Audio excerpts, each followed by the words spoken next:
Red టీవీలో మీ వ్యాపార ప్రకటనల కోసం ఈ నంబర్ని సంప్రదించండి.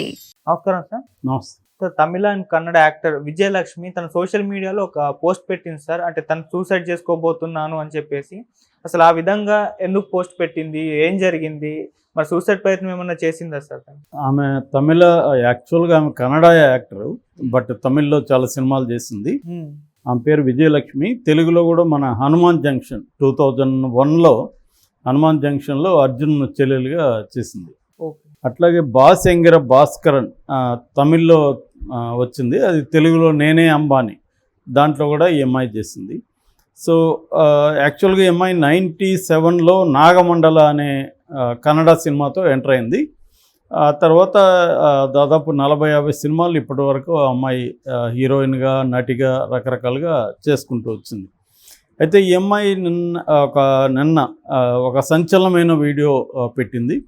ఫస్ట్ 29వ తేదీ పెట్టింది, ఫిబ్రవరి 29న ఒక వీడియో రిలీజ్ చేసింది. అందులో ఏమని చెప్పిందంటే, నేను గత కొంతకాలం నుంచి శ్రీమాన్ తమిళ యాక్టర్ కమ్ ఒక నామ్ తమిళర్ కట్చే అని ఒక పార్టీ ఉంది, పొలిటికల్ పార్టీ.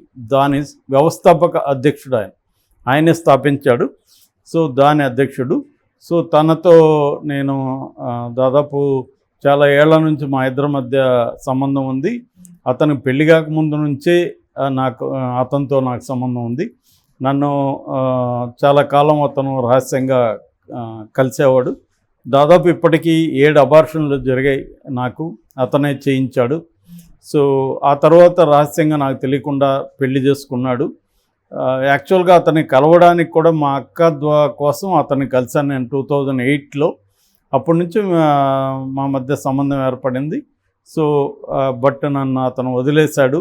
కాబట్టి ఇప్పుడు నేను అతన్ని అడుగుతున్నాను, నాతో మాట్లాడండి, నన్ను కలవండి అని నేను అడుగుతున్నాను అని 29న పోస్ట్ చేసింది, ఏడుస్తూ ఒక వీడియో. ఓకే. అయితే అది బాగా వైరల్ అయింది. బట్ అతనేమీ పట్టించుకోలేదు ఈమెని. దాంతో మళ్ళీ నిన్న ఒక వీడియో చేసింది. సో నేను ఇక్కడ కర్ణాటకలో ఉన్నాననే కదా మీరు నన్ను పట్టించుకోవట్లేదు, కర్ణాటకలో నేను చాలా కష్టాల్లో ఉన్నాను. సో ఎవరితోనో చెప్పాడంట ఆమె చస్తే చావు, నాకేం ఇబ్బంది లేదని.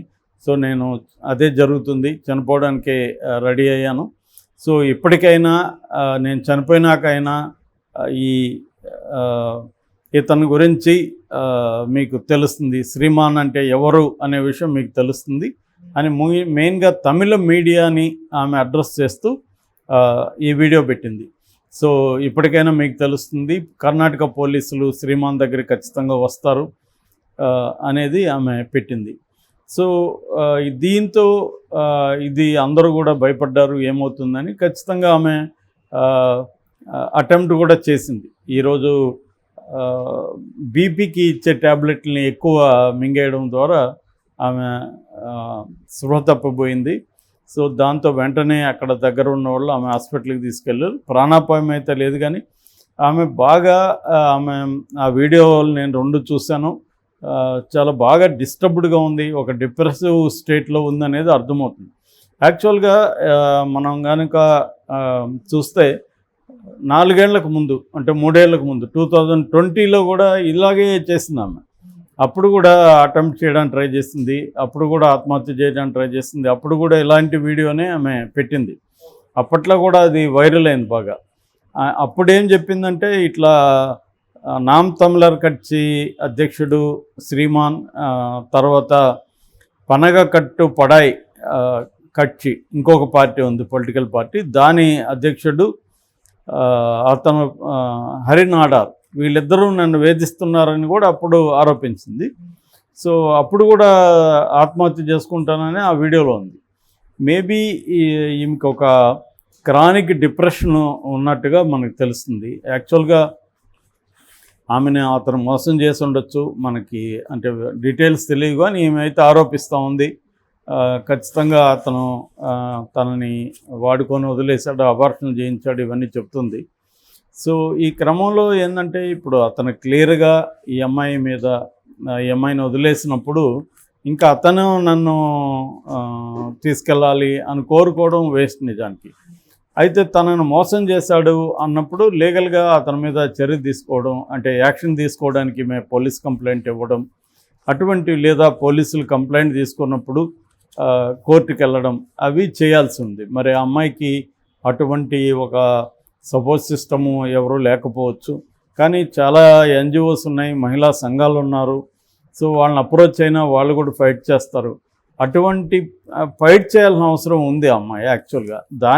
దాని బదులు ఇది రాంగ్ రూట్, ఆత్మహత్య చేసుకుంటానని చెప్పడం రాంగ్ రూట్. యాక్చువల్గా అతని మీద మల్టిపుల్గా ఫైట్ చేయొచ్చు. మీడియాలో నన్ను మోసం చేశాడని చెప్పొచ్చు, అట్లాగే కంప్లైంట్ ఇవ్వచ్చు.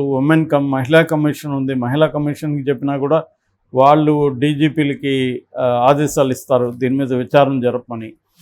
ఇది చేయొచ్చు. కాకపోతే ఏంటంటే ఈ అమ్మాయికి ఎక్కడా కూడా సింపతి రావట్లేదు. కింద కామెంట్లు అవన్నీ నేను చూస్తే మోస్ట్లీ తమిళ వాళ్ళు ఎక్కువ కామెంట్లు పెట్టినారు.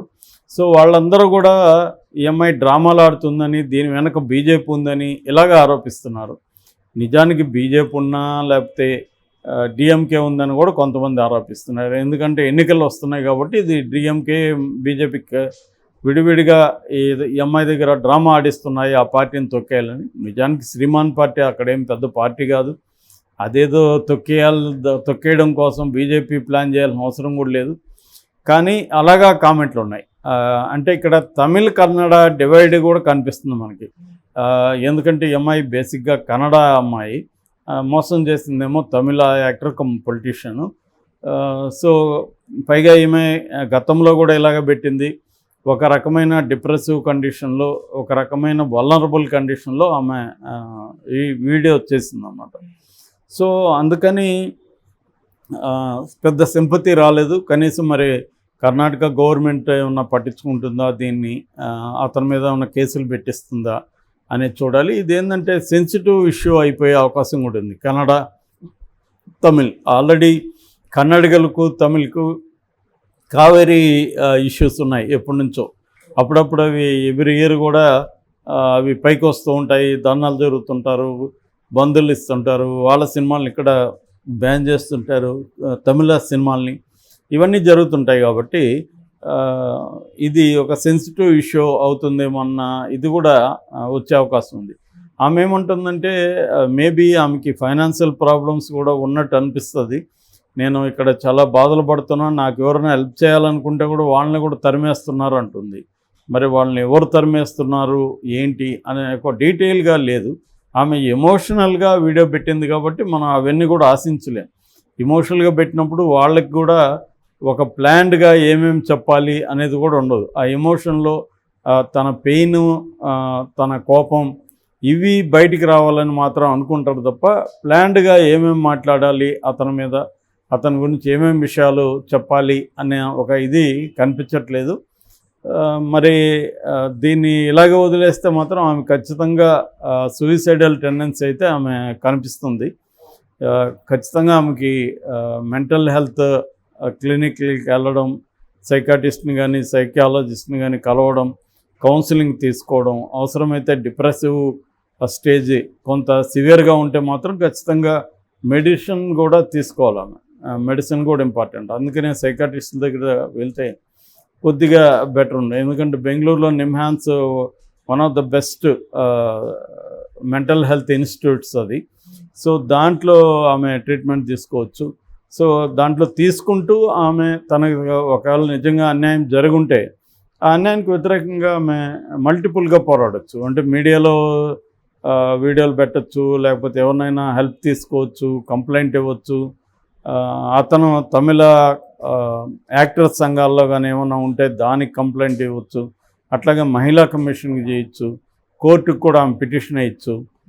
ఇలాగా మల్టిపుల్గా ఆమె ఫైట్ చేయొచ్చు. బట్ అవన్నీ చేయాలన్నా అంత ఈజీ ఏం కాదు, మనం చెప్పుకున్నంత ఈజీ కూడా కాదు ఒక మహిళకి. ఎందుకంటే అతనికి ఇన్ఫ్లుయెన్స్ ఎక్కువ ఉన్నప్పుడు కన్నడలో కూడా అతనికి ఇన్ఫ్లుయెన్స్ ఉండే అవకాశం ఉంది. ఆమె చెప్పే దాని ప్రకారం మధ్యలో జగ్గేష్ పేరు కూడా చెప్పింది. జగ్గేష్కి నాకు కూడా అఫేర్ ఉందని పుకార్లు పుట్టించారని కూడా చెప్పింది ఆమె.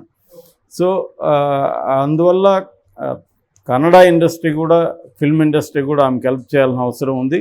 ఒకవేళ ఏమన్నా ఇది ఆమె చెప్పే ఆరోపణలు నిజమా కాదనేది ముందు విచారణ జరిపించాల్సిన అవసరం అయితే ఉంది.